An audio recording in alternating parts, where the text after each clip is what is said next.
expend. The current fees, except for the initial CPA certification there at the top, those two, any other fees besides those two are significantly less than the statutory limit. So I just wanted to bring that to your attention.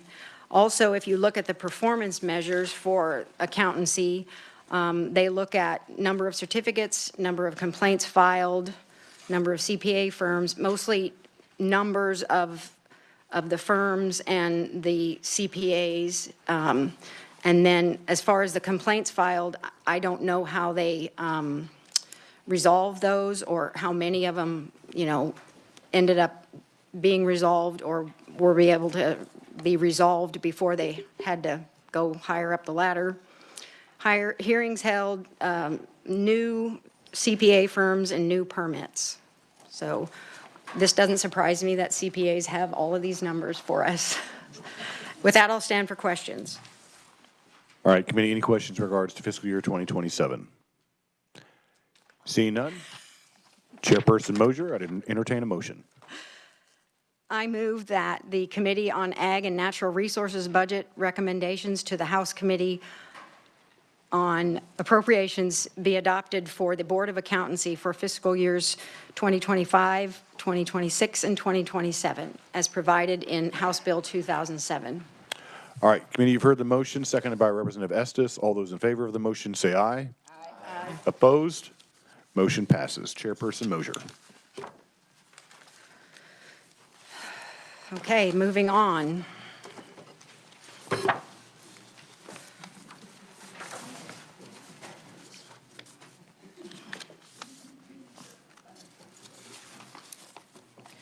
The Board of Veterinary Examiners was established in 1907 for the purpose of protecting the public health and safety by ensuring through examination and registration a minimum standard of skill and ability in veterinarians practicing in Kansas. The board's responsible for examination and registration of veterinary technicians as well. In addition, the board registers and inspects veterinary premises. They deal with complaints by consumers of a myriad of reasons, and also the veterinarians who intentionally or unknowingly infringe the laws governing the practice of veterinary medicine. So for fiscal year 2025, the agency requests $400,579, all from the Veterinary Examiner's Fee Fund, which this board is totally fee funded, and 3.8 FTEs for 2025. Those 3.8 include 0.8 is the executive director. The veterinary premise inspector is full-time. The investigator for the claims, for the complaints is full-time, and then they have a full-time administrative assistant. The LBC concurs with the agency's revised estimate, as did the House Committee on Agricultural and Natural Resources Budget Committee. Are there any questions on 2005? Committee, any questions in regards to fiscal year 2025? Seeing none, you may move on to 2026. 2026, the agency requested $406,361, again from the fee fund and the same FTEs. This is an increase of $5,782, or 1.4% above the FY 2025 approved amount. This increase is primarily attributable to increased estimates relating to reimbursable private vehicle miles for 26. And that is because the 7-member board had elected 2 veterinarians, one from Utica and one from Scott City, and they travel to Wamego for meetings 4 times a year, and so that's the need for the extra mileage. It is also attributable, the increase is also attributable to increases in attorney fees because they are thinking that there could be more complaints filed, therefore needing their attorneys, and their attorneys are contractual, $150 an hour, so they are as needed, and also in addition communication expenditures. So the LBC concurred with the agency request, as did our House Budget Committee. With that, I'll stand for questions. Committee, any questions in regard to 2026? Representative Sutton. Thank you, Mr. Chair. With a fee-funded agency on this size, I'm not going real crazy on the budget numbers. They look fine. I am looking at the performance measures, however, and I'm seeing, maybe there was some discussion on this. There's some crazy going on here. When I start looking at, like, for example, the percent of alleged violations relating to disease communicable to humans investigated, 2024, they estimated 3%, but the actual was 100%. Now, I don't know how many cases that was, but that's pretty bad prediction Well, right there. Mr. Chairman, Representative, I visited with the executive director yesterday and also with the budget analyst, and there was an error in Luke said that they changed to new software, and when they moved that over, there were some glitches, and that 3% should be 100%. And as long as we're on the performance-based, I asked about actual numbers of cases, and in 2024, the negligence was 86 cases. In 2020, the 2024 actuals was 84. The veterinary examiners would like to put more columns as far as the different outcome measures. But, yeah, I know the premise man, and he works all year round getting to all the premises. So they do address all of these concerns, and they would be willing to work on building a better performance measures and outcomes form in the future. Excellent. Representative Sutton. Thank you, Mr. Chair. I would support them in that endeavor. But while we're on that, you said that the cases of negligence were in the 80s. When I look at the output measures, it's in the 20, and the 24 actual, okay, it was 12 rather than in the 80s. Yet the prediction is, Well, those were actually verified instances. Those, you can get a complaint and it not be That what it makes sense. is. So, and again, they said, actually in complaints in 2021, they had 60 overall, over all categories. And in 2022, they had 61, and then I gave you the 24 numbers. But they don't have enough complete areas to put all the different complaints. They don't just fall under these categories. So, excellent. Thank you, Mr. Chair. And I would probably, like I said, I would wholeheartedly support them fleshing out the performance metrics. Otherwise, we don't really know what we're funding or why. So Yes. thank you for that, and thank you, Mr. Chair.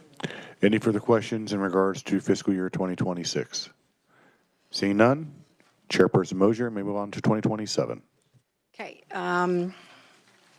The agency requested $412,101, again, from the examiner's fee fund, same positions.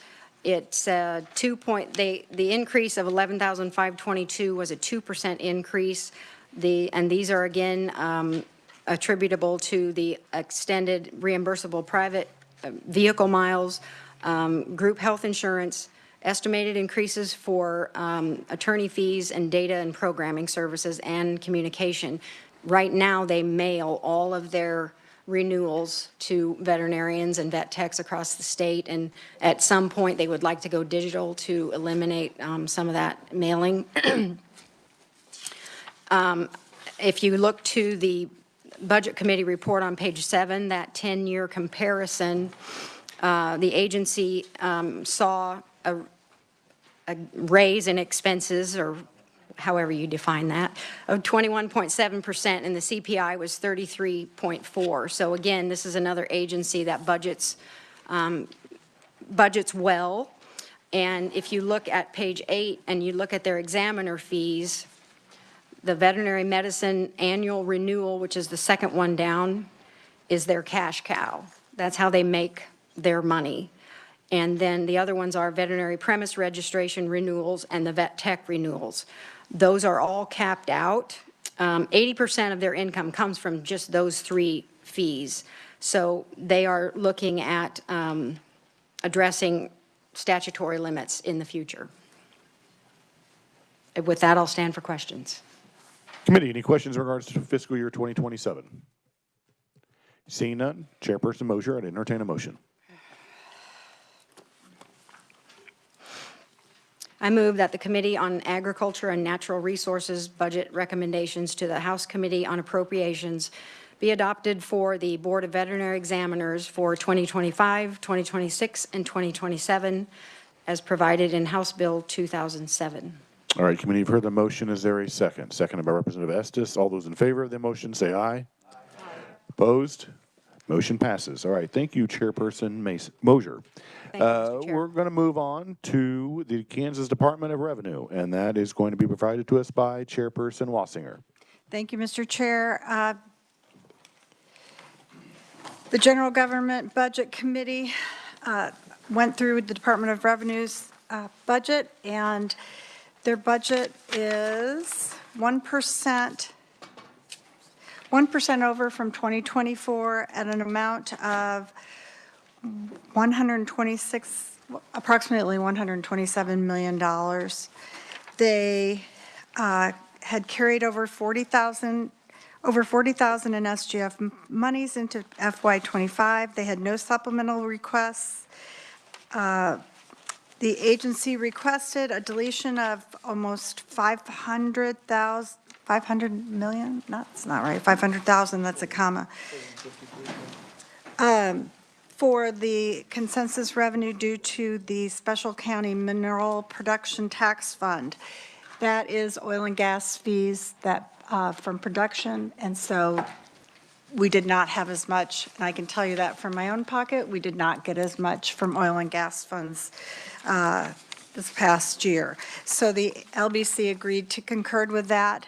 The other adjustment on 2025 is the agency decided to delete 17,000, I'm sorry, I keep getting commas. Is it 17 million or 17,000?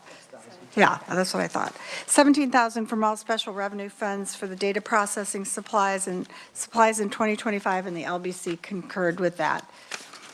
I'll stand for questions. All right, committee, are there any questions in regard to fiscal year 2025? I do have an overall question, and I doubt this got brought up in your committee, but it surfaced last year during conference committee, which obviously when we debate the rules today, there's a provision in regards to provisos that are brought late in the game, and this has to do with the county treasurers. Mm-hmm. And last year, I think there was an amendment that even circulated in this committee for $9 million to go to the Department of Revenue to basically reimburse the county treasurers throughout the state of Kansas in regards to items that they do that is basically a state capacity. Was there any discussion about that, or was it brought Mr. Chair, up? there were no discussions about it. They did not bring it back up, so obviously, they never came to committee to ask for it. I knew about it, thanks to Charday, but they've never come to us. Okay, I was just wondering, because that came in late last year. Right.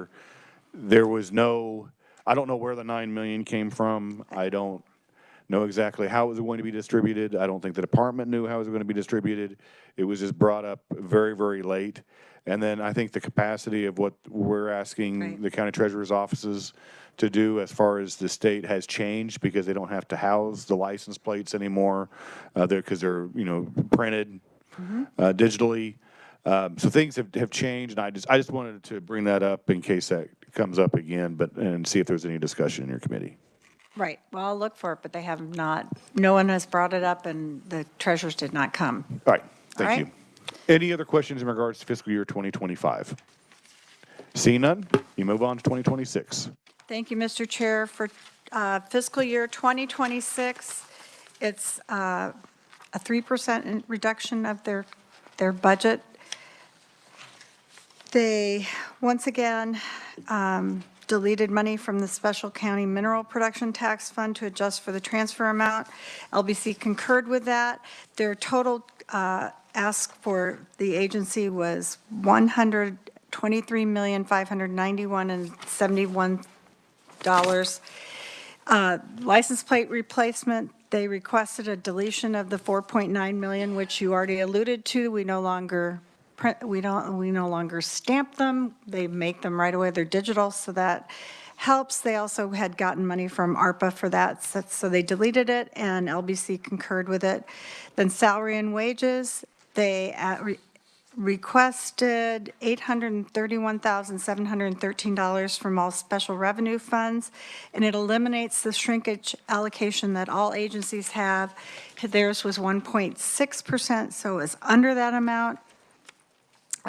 Absent of that, the shrinkage allocation, the agency salaries and budget would decrease by $800,707 for FY '26. The LBC concurred with that. The agency added $8,096.781 to includes $179,000 approximately of SGF for computer software and programming with the administration and motor vehicle divisions of the agency. The LBC concurred with that, and with that, I'll stand for questions, Mr. Chair. All right, committee, are there any questions in regard to 2026? Representative Sutton. Thank you, Mr. Chair. And this may just be accounting, so curious on the massive drop in commodities expenses. We went from 2025, went from $6,260,000 to 26, 3.7 million, 3.75 million. I'm not complaining, but I am curious as to what happened on the commodities expenses. Was that the license plates? Chairperson was the- Walsinger. Yes, thank you, Mr. Chair. It was the license plate issue. All right, so when I see a deletion of if I could continue just a little bit, I see a deletion of $4.9 million for the license plate project, but a reduction here of 2.5 million. Where did the other 2.4 million go? Chairperson Walsinger. Thank you, Mr. Chair. That was contractual services. That also went down. Okay, very good. Thank you for that. Okay. Thank you, Mr. Chair. Any further questions in regards to the Department of Revenue for fiscal year 2026? Seeing none, Chairperson Walsinger. Thank you, Mr. Chair. I move the committee recommendations for the 2025 and 2026 budgets for the Department of Revenue. All right, committee, you've heard the motion. Is there a second? Seconded by Representative Francis. All those in favor of the motion say aye. Opposed? All right, motion passes. Thank you, Chairperson Walsinger. Now we'll move on to the budget report out for the higher education budget, and that is going to be done by Chairman Howe, and I believe he is on WebEx. Chairman Howe. Mr. Chairman, today I bring before the House Appropriations Committee the budget recommendation for the Kansas State Historical Society for fiscal year 2025 and fiscal year 2026. You'll have 3 documents provided by the Kansas Legislative Research Department. You'll have the budget summary report. You'll have the budget committee report. And then there should be a 3rd document which indicates the differences between the governor's budget. So the Kansas State Historical Society is one of our oldest state agencies, founded in 1875, and its mission is to actively preserve and share Kansas history by collecting, preserving, and interpreting state government and history. All of their duties are either charged by state statute or federal statute. I will note that since the Museum of History closing back in 2022, visitorship is primarily done via the internet in a digital fashion. And so it was up slightly in fiscal year 2024, and they had over 21 million different, I guess, 21 million different usages of their databases and collections. So starting off, I'd like to go over fiscal year 2025 from the Budget Committee report. So the agency requests a revised estimate of 13.1 million, including 9.8 million SGF in expenditures and 83 FTE positions in fiscal year 2025. The revised estimate is 1.4 million, or 11.9% above the amount approved by the 2024 legislature. The agency submitted 5 supplemental enhancements, including the following. Number 1, an interior wall infrastructure and associated costs at the Kansas Museum of History. That was $905,000 SGF. Then staffing for the reopening of the Kansas Museum of History, including 78,000 SGF and 4 FTE positions and 8 temporary positions to open the museum. I will note that during testimony in last year's Appropriations Committee, the director of the State Historical Society indicated the goal of doing a grand opening for the museum on Kansas Day 2025. Unfortunately, that has not occurred due to setbacks, and I think they're now looking at the fall of 2025 to open that. Item number 3, staffing to open the Curtis House as a state historic site. And the Curtis House is where Vice President Charles Curtis had lived for, I believe, 29 years. And a state statute that was enacted in 1986 gave authorization for the legislature to purchase this historic site should it become available on the market. And so that was included, I believe, in the omnibus budget package last year. So that would be an additional 58,000 SGF and 1.5 FTE positions to open that as a state historic site. Unfortunately, right now, they haven't finalized that transaction because they cannot find an abstract of title. So they're kind of in a lull right now until they can get through that.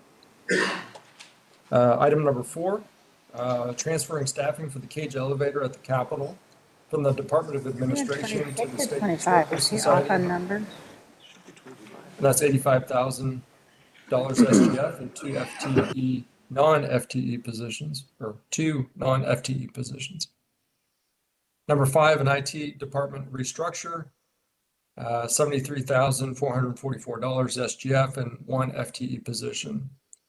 And I will note the agency had noted for that request, they had cited a legislative post-audit report that spoke about cybersecurity and things of that nature. I did request more information about that item, but unfortunately, due to the sensitivity of the subject matter, I was not able to get any more information because that post-audit was not a public audit, and it was only disclosed to certain people of the legislature in executive session. So moving down to the Special Committee on Legislative Budget, they concurred with the agency's revised estimate in fiscal year 2025 with the following adjustments: to delete 1.2 million, including 1.2 million SGF, and delete 8.5 FTE positions for all 5 supplemental requests for fiscal year 2025. The Budget Committee concurs with the LBC's recommendation for fiscal year 2025 with the following notation regarding the agency enhancement request. Number 1, the Kansas Museum of History interior walls. The Kansas State Historical Society noted in their testimony that finishing the interior wall project is the agency's #1 priority in fiscal year 2025. While the Budget Committee would like to see this project completed, the committee felt it was not in the position to recommend where this funding should come from within existing state resources, but would recommend the House Committee on Appropriations consider this request when looking at the entire budget package. And number 2, the Kansas Museum of History reopening. There was another notation we put there. The Budget Committee believes the agency's request regarding the Museum of History reopening should only be considered in fiscal year 2026, as the agency indicates the museum will not open until the fall of 2025. The Budget Committee recommends that the House Committee on Appropriations consider these funding requests when looking at the entire budget package. Mr. Chairman, I'll stand for any questions on fiscal year 2025. All right, thank you, Chairman Howe. So these are the only two recommendations that came out of your committee, because I'm looking at the governor's request for the agency, and there were 3 items. But these are the only two, aside from the Special Committee on Legislative Budget, that your committee recommends, correct? That is correct. It's only a notation for appropriations to consider that, because we felt like we don't have the macro view that appropriations does. And, you know, as we go through these budget requests, we're going to get maybe some additional requests of this nature. And we have to be able to decide amongst all resources if we can afford to do this. Well, and I would contend, and I think every member in the committee has heard me say this before, that the state of Kansas is not very good stewards of real estate. And actually, we had the renovation of the Kansas History Museum, and in order to get that opened in the fall of fiscal year 2025, I think it's only prudent that we do appropriate the $905,000 in order to do that, to get open. But that would also need to be done, I believe, in fiscal year 2025, even though that the museum will be reopening in fiscal year 2026. Representative Hoffman. Thank you, Mr. Chairman. On number 3, the Capital Tour Guide, elevator attendants. So that's moving from the Department of Administration to the Historical Society. So is there a one-to-one, if we would okay it, is there a one-to-one move from the admin? Are they deleting 43 million and 1 FTE from there and going to the, I guess he's up here, isn't he? And going to the Historical Society? Chairman Howe, I can answer that question, because when we had that discussion in the Special Committee on Legislative Budget, yes, it is just a wash. They're just transferring those employees from the Department of Administration to the Kansas Historical Society. So that's probably something that we should probably, if it's just a wash, it's probably something we should probably think about doing. So, thank you, Mr. Chairman. Is that a motion? No. Yeah, I'll move that that we go ahead and add the 42,758 SGF and 1 FTE position for the state capitol building cage elevator attendant in fiscal year 2025. And I'll put a caveat on it, as long as there is a corresponding deletion in the Department of Administration. Is there a second? Second by Representative Sutton. Discussion on the motion.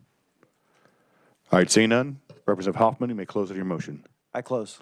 All right, committee, you've heard the motion. All those in favor say aye. Aye. Opposed? Ayes appear to have it. Ayes do have it. Motion passes.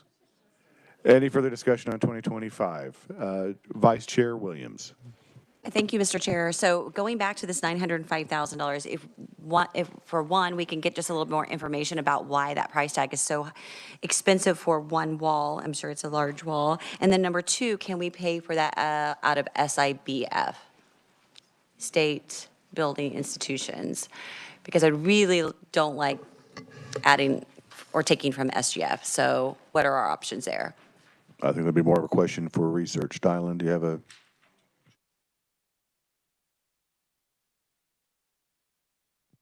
Right, so it cannot come out of the State Institution Building Fund.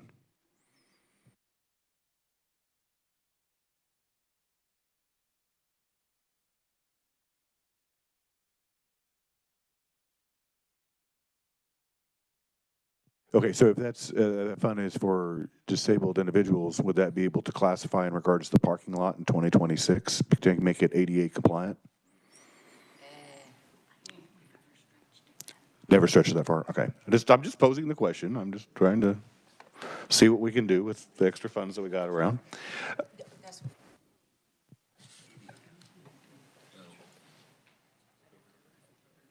All right.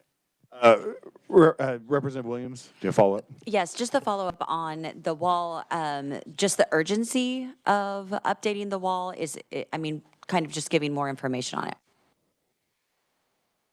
Chairman Howe? Yeah, thank you, Mr. Chairman. So it's my understanding that the State Historical Society had a meeting in May of 2024 with Dimensional Innovations, and they discovered that the gallery exhibit walls, the ramp, and supporting engineering work were not included in the original cost of the project. Additionally, apparently that work triggered the need for additional life safety compliance upgrades. And so that's what the total of $905,000 is. So in committee, I asked the director, because they indicated they're already working on these walls. They're already constructing the walls in the museum.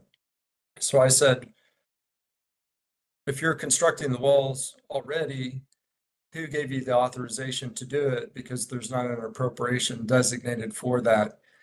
And he indicated that the director of budget approved that request to move forward with the project. So that's the information I have as of now.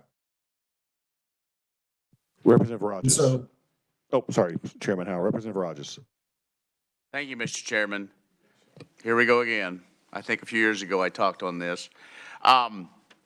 Yeah, we don't want to spend this money in SGF for whatever reason it started in order to make the airplane, to hang the airplane again and some of the other things. That's why.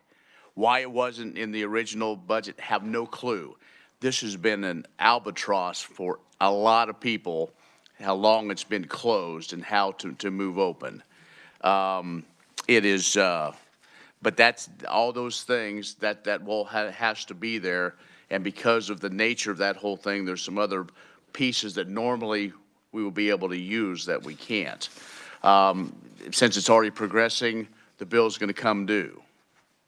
And so do we want another lawsuit of Kansas not paying their bill or the Historical Society not paying their bill? And so it's we're kind of back up against the wall as much as we'd like to. But if we don't want to pay it, that's fine. But then we would probably be another year away from opening that back up again.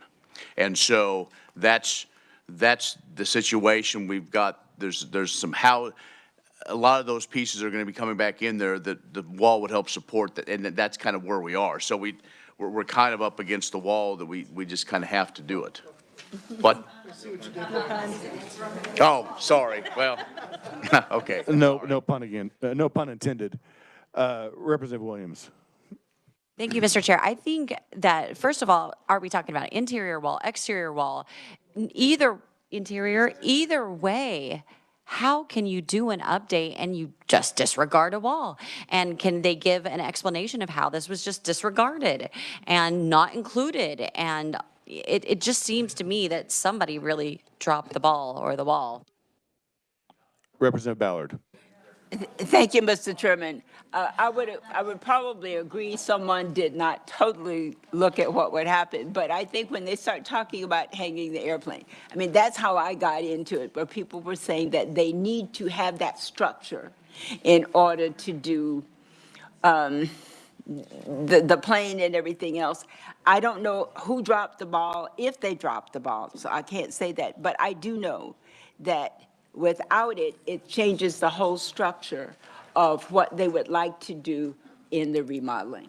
And for that reason, I know we don't want to spend the SGF, and they have additional funding, but there's fundraising they have done for this as well. But I don't know as we can go into those fundraising because they were raising money specifically in fundraising for specific projects.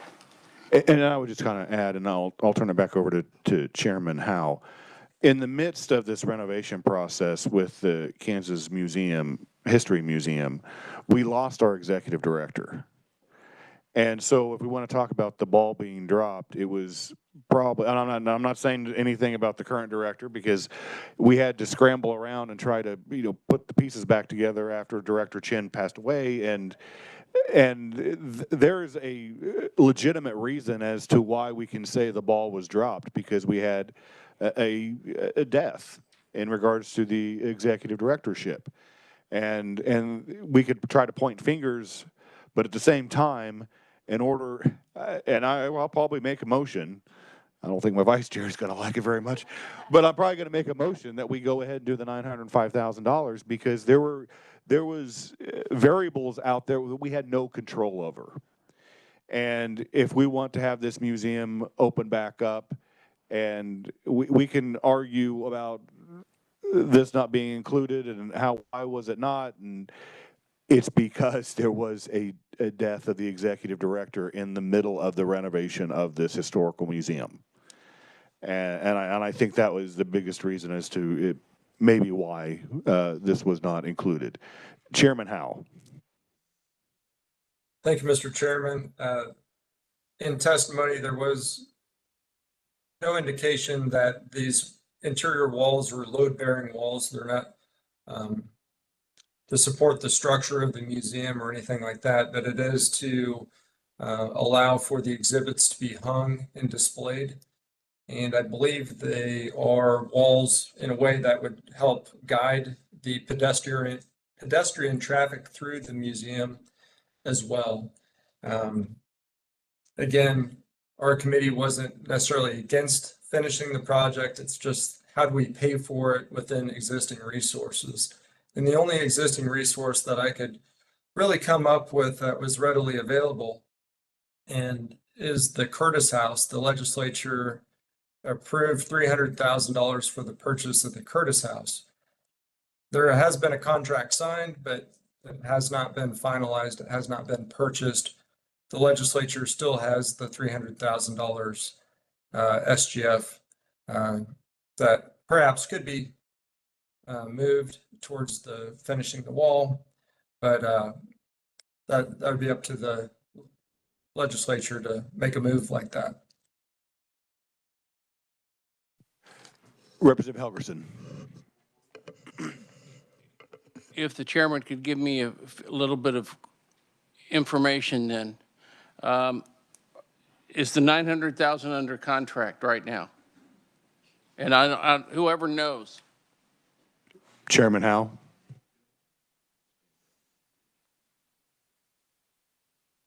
Yeah, thank you for the question, Representative. I'm trying to pull up my notes here. It says from the testimony on August 27th, 2024, OFPM accepted the exhibit wall infrastructure project. And they held a pre-bid meeting back in September. And then they had to do another one because no one submitted any bids. So by the time they received some bids, which they received 5 bids in November, it just kind of delayed that process. But yeah, I do believe there's been some sort of an arrangement and approval from the Department of Administration. Representative Helgerson.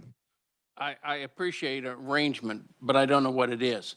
Is there a contract signed that says the state is on the hook for $900,000?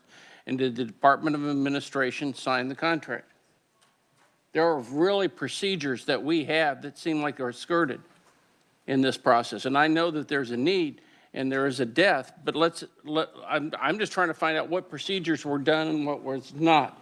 Is there a contract between a contractor and an architect and the state of Kansas? Representative Estes. From conversations with the current director, I believe there's about $350,000 that is under contract. So 350 of the 900,000. That is my understanding.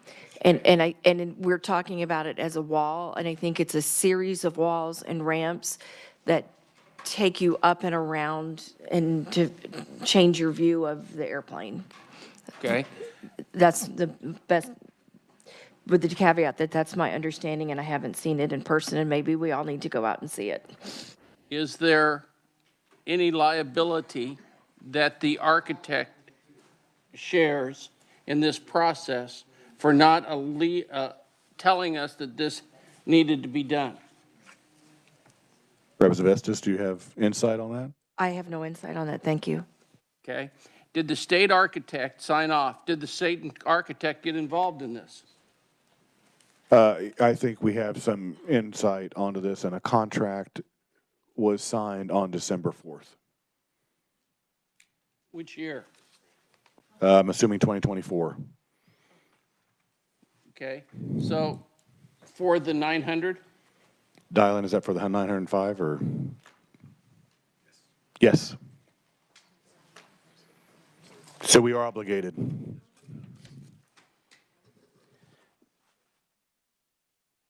Representative Helgerson.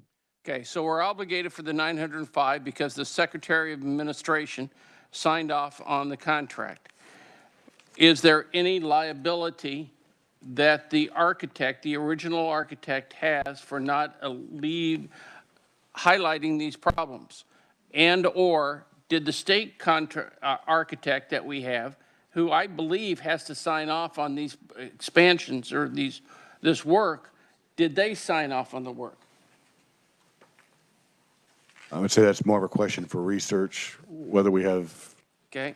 Did the building committee get this information, and did they sign off on it? Did they sign off on the $900,000? According to the information that's been supplied to, well, who signed off on the 905,000? Did the building committee get the information that we had made, that there was a mistake in the contracting of the process? And did they agree that we needed to that they visited with the architect, the contractor, the Secretary of Administration, and make a recommendation that we needed to go through all of this? That wouldn't have to be, they're checking right now to see Okay. if the Joint State Building Committee did look at it. You know, if this was a corporation, the corporation wouldn't just simply say, the treasurer, we're going to sign off on it. They did. If it was a mistake, if it was a legitimate mistake in the building of the redoing of the building, I understand. But that's why we have a contractor, an architect, a state contractor, or a state architect that is supposed to check all this stuff. And that's why we have the building committee that's supposed to ask all these questions before it even comes to us. Now, earlier, as you can tell, I have real questions about all this. There was reference to the Curtis House and how we had put $300,000. Just so you understand, that was a $300,000 proviso added in the conference committee that I missed. Well, then I find out that we're going to have this summer, we have $100,000 worth of additional maintenance on that building to bring it up to standards. I asked the question this summer, well, what are we going to do with staffing? Well, we haven't dealt with that. Well, now we're dealing with staffing, and that's another $100,000. That's $500,000 right there that you could come up with to help pay off the project that you were started to. And why can't they find an abstract of the building? Because it was just sold, what, 5, 6, 7 years ago to the people that rehabbed it. There are real questions in this budget and how it's being handled and how it's being passed. Yeah, the 900,000 can come. We can find that. There's not that much problem, but there are some procedures here that are being overlooked at least. And I would say the recommendation from the Budget Committee, from what I see, is not staffing the Curtis House. So and even though the governor has it in her recommendation, it's not in the Budget Committee's recommendation to the House Appropriations Committee. So right now for fiscal year 2025, the staffing of the Curtis House is irrelevant. Chairman Howe, do you have anything? I don't have anything further on fiscal year 2025. Representative Estes. I think that you made a motion that we didn't, okay, or you kind of used such a language. Is there a way that we could maybe table this decision, get the information that we're missing, and come back at it again? Well, in the past, when we would have the budget process, we would say, we would look at this at omnibus, but we're not having an omnibus bill this year, apparently. I guess, be creative in the language on saying, due to the request of more information regarding the interior walls of the State Historical Museum of $905,000, we can reevaluate this with that information from the agency when we put the budget together in February. I wasn't really making a motion. I was just saying what the language needs to be. If you want me to entertain that language as a motion, I'll go ahead and do that. I was just going to say what he said Okay. as a motion. Okay, so that, I guess that's my motion, is we'll get more information from the agency in regards to the 905,000 SGF. It's seconded by Representative Helgerson. Is there any discussion on the motion? Representative Williams. Thank you, Mr. Chair. So I would think it would be a great idea if Representative Helgerson would perhaps take the lead with the the administration and get the contract and review it. I mean, that's not a motion, but that's just a friendly suggestion. I concur. Any further discussion? Representative Rogers. Thank you, Mr. Chairman. I appreciate that, but my concern is a little bit bigger picture. If we start down this road, how many more of situations like this, be it 25 or 26, that we say, well, we're going to go review it in February? We could spend days doing a pseudo omnibus to get, so to me, the contract signed, it's like when you buy a bad car, buy a bad house. This is government, this isn't business, I know, and we can have an argument about that. I get it. But this is, you know, the other things that they want, I agree that we don't do it. There's no point in that. So I'll make a motion, Mr. Chairman, if not, or however you want to handle it. You want to make a substitute motion? Was there a second? Yeah, there was. There's a motion on the floor. Okay. Well, I'll make a substitute motion. Yes, Representative Rogers. My motion is that we approve the $905,000 for the completion of the wall at the Kansas Historical Society Museum. All right, committee, you've heard the substitute Kansas Museum motion. of Is History. there a second? Seconded by Representative Helgerson. Okay, discussion on the substitute motion. Representative Amix. Thank you, Mr. Chairman, and I appreciate the comments by representative across the way. I think, in your comments earlier, Chairman, I think it's time to get a very popular part of state government open again. It's been closed for a couple of years now. It's time to do the project. Let's get it done. You know, it's time to take care of a project. Thank you, Mr. Chairman. Representative Helgerson. Yes, I was looking at the same motion. That was the substitute, because I agree. Let's get it put to bed. But I accept the offer of the vice chair, and I'll be happy to request from the second floor and wherever else they are, the additional information to show what the process was. Representative Getz. Yeah, I would be for this as well. I think the only other thing, I mean, this is not our largest tourist attraction, but as far as our Kansas history and with the 2026 World Cup coming up, this puts it in a place where maybe we could have it all the way open and functioning well by that time. And it's not very far from all these games and the places that are there. So just another side note of why I will be voting in favor of this. Vice Chair Williams. Thank you, Mr. Chair. And just a note, when we would have tabled it, which is not the motion now, it wouldn't have delayed anything. They're already working on it. And for us to just make sure that we're the right person to pay $905,000 isn't a bad thing to do. That is our job, and there will be more of these, and we should be looking at every single one. And it's the reason we don't look at them that we get our budget inflated. So anyway, but I am grateful to Representative Helgerson for looking at the contract, but we should have done that first before we voted on it. Thank you. Chairman Howell. Thank you, Mr. Chairman. I appreciate your motion for more information. I think that's crucial because could set a precedent in some ways for future things like this that come up. The legislature hasn't appropriated the dollars, and we just need to get a better understanding of what transpired. So I just wanted to offer that, and we want to see the museum open as well, but perhaps since the Department of Administration greenlighted this project, perhaps they have something in mind for how to pay for it. And I would be curious if there was more information about that. Thank you. Any further discussion in regards to the substitute motion? Seeing none, Representative Rogers, you may close. As the representative from Ford County said, this is one of a great treasure of Kansas. So with that, I close. All right, committee, you've heard the motion. All those in favor of the substitute motion say aye. Aye. Opposed? No. The ayes appear to have it. The ayes do have it. The substitute motion passes. We're now back on the budget for fiscal year 2025. Any further discussion? Seeing none, Chairman Howe, you may move on to 2026.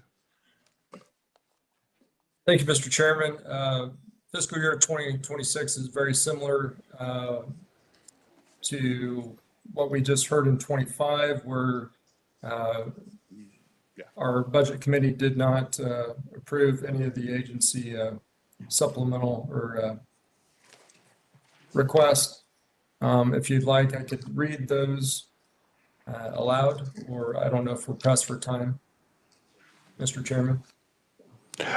Go through it quickly. Okay.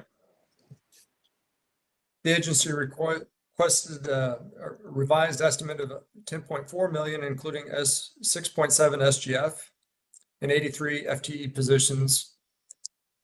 And the revised estimate is 1.1 million, or almost 10% below the fiscal year 25 approved amount. The agency submitted 9 supplemental enhancements, including the following. Number 1, staffing the reopening of the Museum of History. Number 2, staffing to open the Curtis House as a state historic site. 3, transferring staff for the cage elevator at the Capitol from the Department of Administration to the Historical Society. Number 4, an IT department restructure. Number 5, repairing the mobile library record shelving system in the Center for Historical Research. That's over 302,000 SGF. Number 6, increasing the emergency rehab and repair amount from 375,000 SGF to 625,000 SGF. Number 7, replacing the ADA compliant parking area in the Grenter Place Historic Site in Kansas City. That would be 128,000 SGF.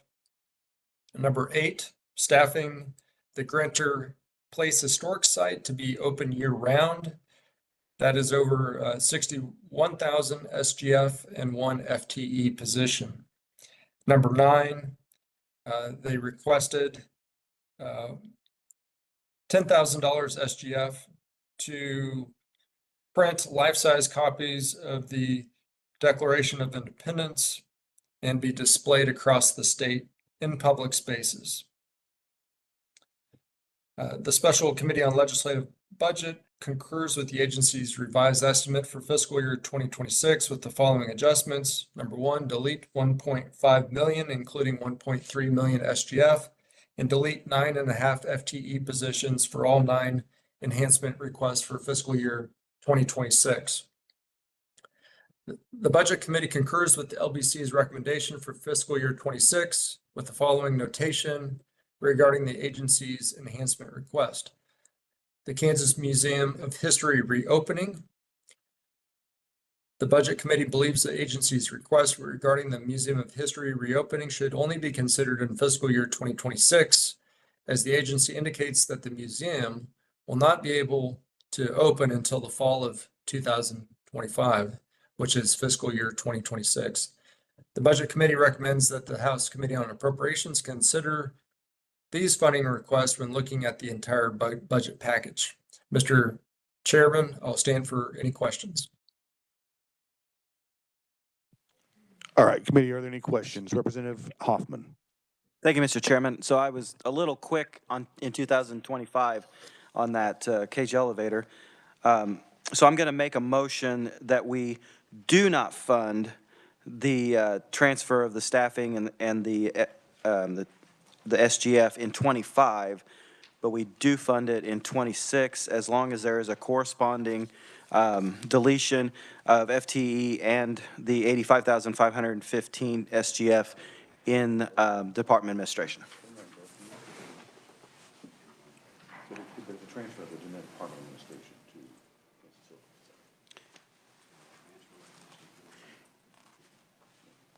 to. All right, committee, you've heard the motion. Is there a second? Seconded by Representative Turk. Discussion on the motion. Representative Ousley. Thank you. And I just want to make sure that the operator would still be on the elevator through session, because I've been up here on spring break when all the classrooms or, elementary school field trips come up, and that's a big deal for the kids to ride that cage elevator. Well, the money is in the Department of Administration's budget right now for that in 2025, so they should be providing someone in that cage elevator, because we put the money in last year for it. Okay. So I just want to make sure it was staffed. Yeah, so I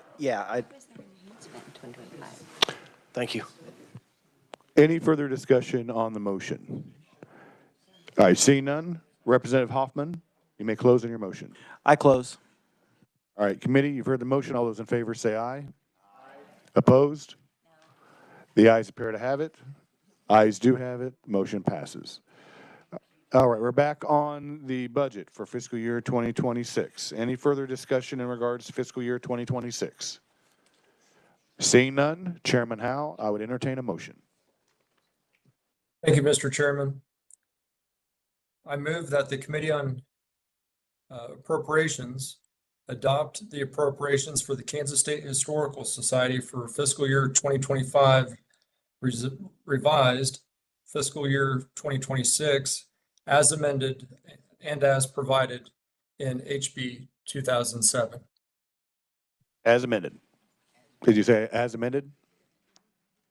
All right, you did. Yes, sir. Is there a second? Seconded by Representative Getz. All those in favor of the motion say aye. Aye. Opposed? No. The ayes appear to have it. The ayes do have it. Motion passes. All right. Thank you, Chairman Howe, and hopefully we see you back in person next week. Now we'll move on to the final budget report that we have from the Social Services Budget Committee, and that will be done by Chairman Bueller. So, Chairman, please go through the Board of Mortuary Arts. Thank you, Mr. Chair, and I'm happy to report there will be no discussions on interior walls in this budget. So for the sake of time, just a quick overview on the Board of Mortuary Arts. They regulate embalmers, funeral directors, assistant funeral directors, et cetera, et cetera. Budget is fairly straightforward. Among other things, this is a fee-funded agency, so there's no SGF or any of those kind of things in it. And they do have a ending healthy balance that we can get to in a minute. So for FY25, the agency requests a revised estimate of $346,782, all from the Mortuary Arts Fee Fund, and expenditures for 3 FTEs for the year. Agency submitted no supplemental request for the current year. There's no change between the agency's revised estimate and the amount approved by the 2024 legislature. So therefore, the Special Committee on the Legislative Budget concurs with the agency's revised estimate for FY25 and with no adjustments, and the House Committee on Social Services Budget concurs with the LBC's recommendations for FY25. And with that, Mr. Chair, I stand for questions. All right, committee, are there any questions in regards to fiscal year 2025 for the Board of Mortuary Arts? Representative Walsinger. Thank you, Mr. Chair. Could you tell me how much of a healthy ending balance they have? I'd be happy to do that. It's $123,468. That's on page 9 of the detailed summary. Once again, I'm looking at these fee funds that have healthy ending balances. I'd like some information as to why they need that much money. And if they don't, they shouldn't be they should be giving back some to mortuary Yeah, they are lower than the Mortuaries. statutory limit, and they've actually come down since 2023 by more than half. So it's, when I say healthy, I'm not saying they're sitting on cash reserves. I would say they're not in panic mode. So I Okay. believe it's a healthy operating balance. All right. Thank you. I still, my comment still remains. I just drives me. That's taxpayer money. And if they're sitting on something and they don't really need it, to maybe 30% of it or 50, they should be doing that. So thank you. Any further questions in regard to fiscal year 2025? Seeing none, Chairman Bueller, you may move on to 2026. Okay. And I will also have FY 2027, so it's going to be much the same. Again, so if you flip over to FY 2026, the agency is requesting $353,000, all from the same fee fund, same FTEs. It's an increase of about $6,700. In this language will carry into 2027 as well, that this reflects an increase in rent due to the expiration and their current lease and renewal of a new 5-year lease term, or 5-year term lease at Jayhawk Tower. And I think there's an increase in services. I believe this is for information systems. So with that, the LBC concurred with the agent request for FY26, and our Social Services Budget Committee also concurred with the LBC's budget recommendation for FY26. All right, committee, are there any questions in regards to fiscal year 2026? Vice Chair Williams. Thank you, Mr. Chair. And actually, this isn't a question, just to make a note on page 8. I love this page. I love the CPIU change that we've added in there. And I love to see that when we have our fee-funded agencies, they're actually staying within their, the parameters of the money that they are bringing in, and they're at 32%. So that is great when we actually see that consistently. Thanks. Any further discussion on 2026? Representative Rogers, then Sutton. Yes, thank you, Mitch. And I'll be very quick. And this is maybe more of a global question. As you talked about renewing a lease at Jayhawk Towers, are we doing a global conversation or global look at all our rents as we're going to be doing moving some things around and as far as there's been kind of hall talk, and so is that going to move forward? So it's not necessarily specific. We are not going to be having a discussion in regards to that. That's actually going to be Chairperson Wassinger who will have that discussion because she has the budget of the Department of Administration. And the Department of Administration handles all of the buildings, the leases, the purchases, the selling of the property. And that's a delegation that we have given to the Department of Administration because they handle all facilities. And so she can have that discussion with the Department of Administration when she has them for their budget. Thank you, Mr. Chair. As a former general government budget chair, that's why I know the good. Because we did, when I was general government budget chair, we did have extensive discussion in regards to leases because we entered into contracts that were extremely lengthy and expensive, and there could have been other, and I think Representative Sutton was on the committee when we did that as well. And you were too. And they were probably contracts that we shouldn't have entered into, and we had discussions about those leases when we had the Secretary of Administration at that time, before the General Government Budget Committee. Any further discussion? Representative Sutton, sorry. No, that's all right. Thank you, Mr. Chair. This one is more for just my own edification, maybe for the rest of the body as well, if they care. I'm not sure they do. As far as the complaints received and handled by and investigations done by the Board of Mortuary Arts, what sort of things are we talking about here? What is it we're protecting Kansans from with this board? Chairman Bueller. I don't have that information off the top of my head. We could get that for you. Let me check with my phone a friend back here and see if she has any information. It's complaints received. What he's referring to is this number and the hours spent as far as what their capacity is. I don't have the details on that, Representative. I do know that it looks like the trend is going down, but we can reach out to the Board of Mortuary Arts and see if we can get some more intel on that. That'd be very cool. I mean, it looks like they have a pretty good percentage. Oh, thank you, Mr. Chair, if I could continue just a little bit. It looks like they have a pretty good rate of finding that the investigations were really violations. I'm looking at 43, 44%. That's pretty impressive, but I'd like to find out what we're talking about here and what are those violations, or at least, I just heard about one. Broadly speaking, we don't have to get very specific on those because I'd just as soon not hear that one again. But yeah, if you could find that out, that'd be fantastic. Thank you. Thank you, Mr. Chair. Any further discussion in regards to fiscal year 2026? All right, seeing none, Chairman Bueller, move on to 2027. Okay. Wow. All right, so moving right along, this is an agency that has FY 2027. Again, it's the same language, the same dialogue as the previous 2 years. Agency requests $359,000 in anticipated expenditures, all from the Mortuary Arts Fund and the associated 3 FTEs. There's an increase of around $12,361 and above the approved amount for FY 2025. Again, it's the same reason for the increase due in rent to the expiration of the current lease and the new 5-year term lease at the Jayhawk Tower. So just like 2026, the LBC had concurred with the agency request for FY 27, and so does the Social Services Budget Committee. And with that, Mr. Chair, I stand for questions. All right, committee, you've heard Chairman Bueller. Are there any questions in regards to fiscal year 2027? Seeing none, Chairman Bueller.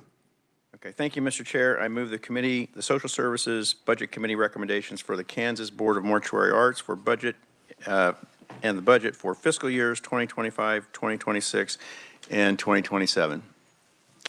All right, you've heard the motion. Is there a second? Seconded by Representative Ballard. All those in favor of the motion say aye. Aye. Opposed?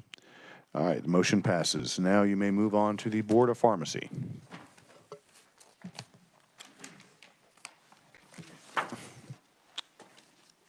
And while I'm getting my materials ready, Mr. Clancy here from the Kansas State Board of Mortuary Arts is here, so if we have questions after the meeting, he'd be happy to entertain those questions out in the hallway. Okay, so the Kansas Board of Pharmacy is a little bit the same story as the Board of Mortuary Arts was, in that it is a fee-funded agency. Again, no SGF dollars, no reappropriated funds. You're going to see the same story in constant FTEs for the FY 25, 26, and 27. And we can have the conversation on ending balance if we need to, because it's there, and I think it's a good story. Okay, so with FY 25, the agency requests a revised estimate of $3.9 million from all special revenue funds in expenditures and 20 FTEs for FY 25. There's a decrease of $242,000 or 5.8% below the FY 2025 approved amount. And this is what I have highlighted. This decrease is largely due to the agency not renewing the NARCS Care software application used for K-Trax. So it's not that we're not going to do K-Trax. It's just the application used for the K-Trax program, and decreased expenditures for salaries and wages due to unfilled positions. The agency's revised estimate has no change in FTE positions. The Special Committee on Legislative Budget concurs with the agency's revised estimate for FY25, as does the Social Services Budget Committee. And with that, Mr. Chair, I stand for questions. All right, thank you. Are there any questions? Actually, a personal note in regards to K-Trax. Since I had some experiences with getting prescribed medication last week. When I went to urgent care, they prescribed they had a script for oxycodone. And then when I went to Lawrence Memorial Hospital, they had a script made out for me for oxycodone. When we went to the pharmacy, and I don't know, we might want to follow up with the Board of Pharmacy, or maybe I can, but K-Trax did not catch it. And the pharmacy filled both scripts. Okay. And so, and this is something I had when I had my meeting with the governor on Tuesday. I told her the same story, and she was a bit surprised that K-Trax didn't catch it as well. Now, me personally, I only probably took 1 or 2 pills of the oxycodone until I had my surgery, and then I got a different pain medication. But I can't speak for somebody else that would get an opioid script filled twice by two different entities where K-Track should have caught it. So I have a brief confession. My wife is a retired pharmacist, and I overheard this conversation yesterday, and she said it depends on the number of days that you were given in your prescription. So the K-Track system may have worked, so it depends on the number at the...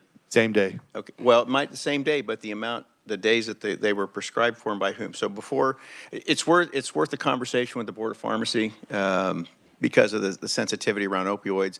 But my wife was quick to say, don't necessarily assume there was a mistake because it's the way the provider writes for the medication. That's paraphrasing from a retired pharmacist.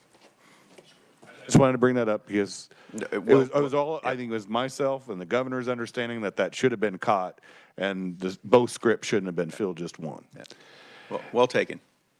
Chairperson Walsinger. Thank you, Mr. Chair. If they're getting rid of Narcs Care, what are they replacing it with? It's just that lease is expiring. I don't know what the new software is, but it's that lease that's expiring, and I don't know if we have that. So it assigned patients a risk score based on their history of controlled substances. They did a survey and found out that based on the response, it wasn't being used. Okay, so they're not replacing it.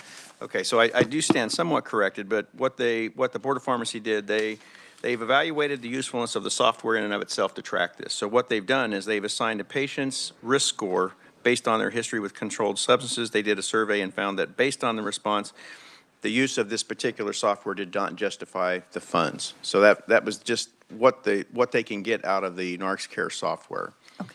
Thank you. Thank you, Mr. Chair. Any further discussion on fiscal year 2025?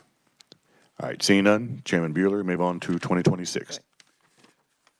All right, and much like the previous agency, you'll see some of the same, or hear some of the same dialogue. So in 2026, the agency requests a revised estimate of $4 million from all special revenue funds in expenditures for the 20 FTE positions. This is a decrease of $123,000 or 3% below FY25, again, due to the Narcs Care software application and partially offset by increased expenditures for employee salaries and wages as the agency anticipates filling open positions. Don't know what those are at this point or what that would change. It certainly won't change it for 26.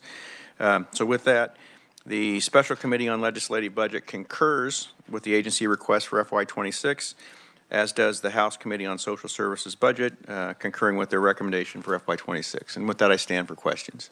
All right, thank you. Committee, any questions? Vice Chair Williams. Thanks, Mr. Chair. So does this board not do any licensing? Because I didn't see it in the... They do. They do? Did I overlook it? The number of licenses? Page, they have licensing fees. I don't know that I have the number. There's on page 8, we have the there it is. current fee and the statutory limit. Sorry. Yep, gotcha. And then just real quick, so out of these, so what's the total number of licenses per year for pharmacists? That varies, and that's in here somewhere, and I don't remember where I saw it for a And while you're given year. looking for it, the reason I asked is because I am looking at the performance measures, and there were 300 disciplinary, actually, there were 206 actuals, and they just estimate 300 for the next year. And I was just curious what percentage that would be of pharmacists. Okay, I don't know that I have the percentage of pharmacists. The registered and licensed, there are 8,400 pharmacists licensed, 7,500 pharmacy techs, and also licensed 6,500 license of individual pharmacies and facilities. And could you restate the question on? If you said there are 8,500 pharmacists, then I can do the math for the percentage. Thank you. Okay. Any further discussion in regards to 2026? All right, seeing none, Chairman Bueller. All right, I'll move on to FY27. Again, I'll try to keep the spiel down a little lower. Agency is requesting $4.1 million for FY27. It's for the same 20 FTEs. It's an all funds in decrease of almost $71,000. The decrease, again, primary attributable to the agency not renewing the Narcs Care software and partially offset by increased expenditures for salaries and wages. So with that, Special Committee on Legislative Budget has concurred with the agency request for FY27, as does the Social Services Budget Committee. All right, committee, are there any questions in regard to fiscal year 2027? Seeing none, Chairman Bueller, I would entertain a motion. Thank you, Mr. Chair. I move the Social Services Budget Committee recommendations for the Kansas Board of Pharmacy for the budget for fiscal years 2025, 2026, and 2027 be approved. I move them, sorry. All right, committee, you've heard the motion by Chairman Bueller, seconded by Representative Ballard. All those in favor of the motion, say aye. Opposed? All right, motion passes. All right, thank you, Chairman Bueller. So that's all the budgets that we have today. We will not be meeting tomorrow. I will get there. We will not be meeting tomorrow because we made the schedule because I was supposed to be home tomorrow to help out since my parents and my aunt and uncle were leaving for Denver. Obviously, I can't do that, but we didn't change the schedule, so we're still off tomorrow. So it'll probably be the last Friday that we will not be having committee meetings, so we can get everything done when we put the budget together about the second week of February. I also wanted to make sure that you know we'll be here Monday morning at 9 a.m. to do more budget report outs next week. I did do some little searching in regards to some of the complaints in regards to the Board of Mortuary Arts. This is more on a national level, but I think that would cascade into complaints that would be with the state, and that would be unreasonable or unexpected cost of a funeral, unethical or unprofessional conduct, negligence, and the breach of contract. And so those are some of the items from the Funeral Alliance of what some of the complaints would be. I'm going to turn it over to Representative Ballard real quick. Very quickly, I would like to introduce my intern. He will be here Tuesdays and Thursdays, and his name is Austin Christ. And he's a senior at the University of Kansas, and he's in political science. He's very interested in the process, and you can see how patiently he's been sitting out there this evening, and you'll see him today, Tuesdays and Thursdays. Thank you. All right, welcome, Austin. Okay, so until Monday morning at 9 a.m., we are adjourned.